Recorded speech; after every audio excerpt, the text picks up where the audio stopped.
Hi guys, welcome back to a new video.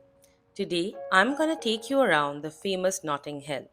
Notting Hill is just not another area in London, but also the name of an iconic British movie.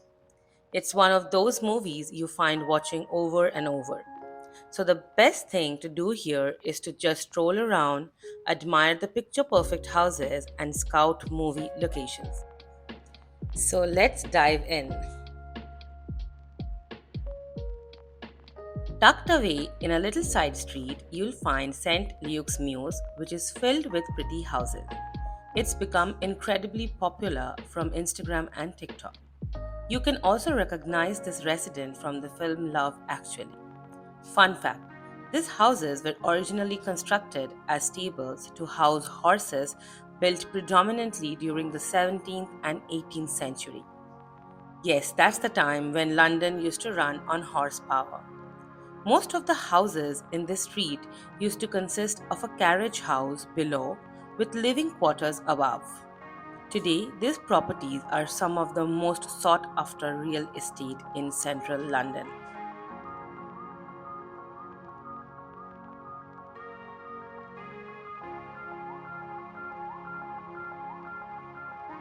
This is the famous 280 Westbourne Park Road, which served as William Thacker's house, the iconic entrance where love blossomed on the silver screen for Hugh Grant and Julia Roberts. It's not just any door, it's a symbol of romance and dreams. The interior of the house was from a private residence which unfortunately can't be visited. But still, you can see how people come and take pictures in front of this beautiful exterior facade. Now, this is 91 Lansdowne Road. This private address served as the home for Bella and Max in the Notting Hill film. This is the house where Will brings Anna for his sister's birthday.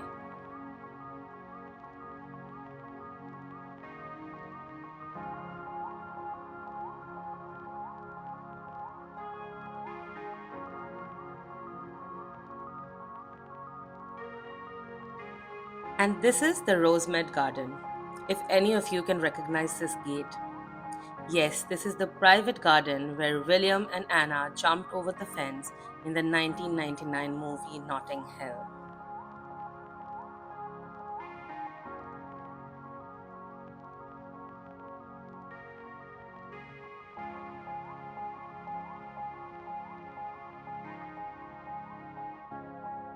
Picture this, a kaleidoscope of colors, the aroma of freshly brewed coffee wafting through the air, and the sound of vendors hustling and bustling.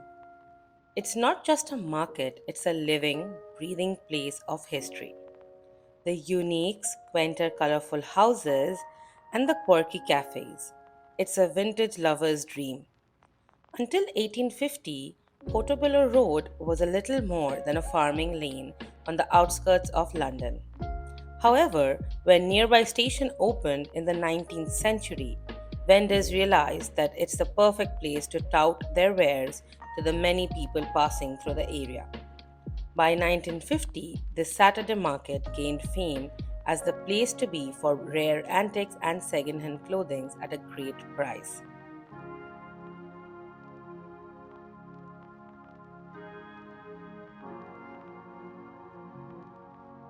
Now let's talk about what you can expect to find. Picture this, row after row of stalls brimming with antique jewelry, vintage clothing, quirky knickknacks, and artisanal goods. It's a paradise for treasure hunters and bargain hunters alike. And let's not forget about the mouth-watering street food. From sizzling hot dogs to fragrant curries, there's something to tantalize every taste bud. But it's not just about the shopping and eating, it's about the atmosphere too.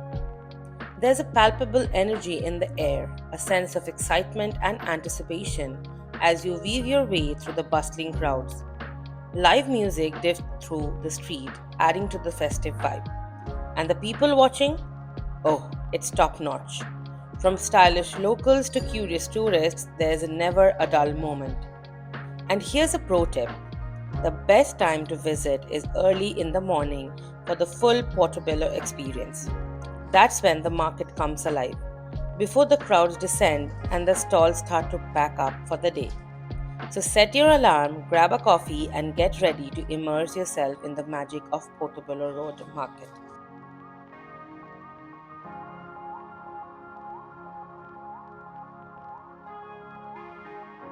Do you guys recognize this store? Yes, this is the same antique store from Paddington movie, which was owned by Mr. Grubber. In the film, Paddington discovers a pop up book in the antique store that he believes would make the perfect birthday gift for his Aunt Lucy. However, the book was quite expensive and Paddington had to take on odd jobs to earn enough money to buy it.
As you stroll down Westbourne Park Road, you are greeted by a symphony of colors and textures.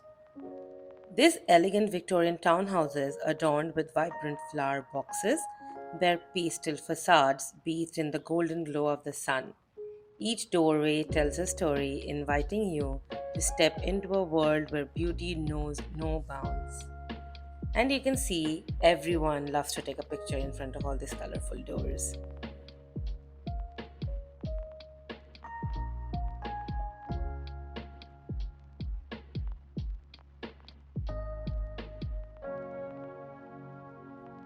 And here's the Colville Road, a kaleidoscope of hues that dances before your eyes. Picture perfect houses line the street, their somber shades popping against the backdrop of a clear blue sky. It's like walking through a candy store with every turn revealing a new burst of colors and joy.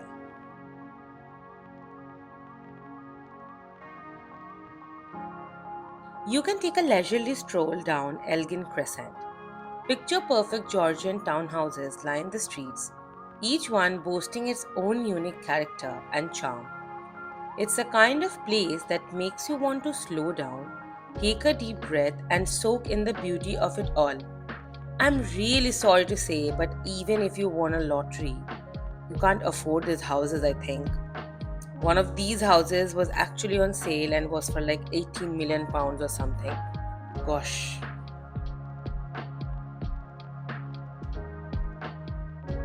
We then stumbled upon this really old house which looked somewhat abandoned. And look at the message that I saw in front of the gate of this house. It says, "A place we could have bought if my dad hadn't gone to the races." Really don't know what are the untold stories behind these doors. Yes, so that was a short guide for people who want to visit Notting Hill. And I hope you liked this video. If you did, please don't forget to like, share, and subscribe. I'll see you in my next vlog. Till then, take care and bye bye.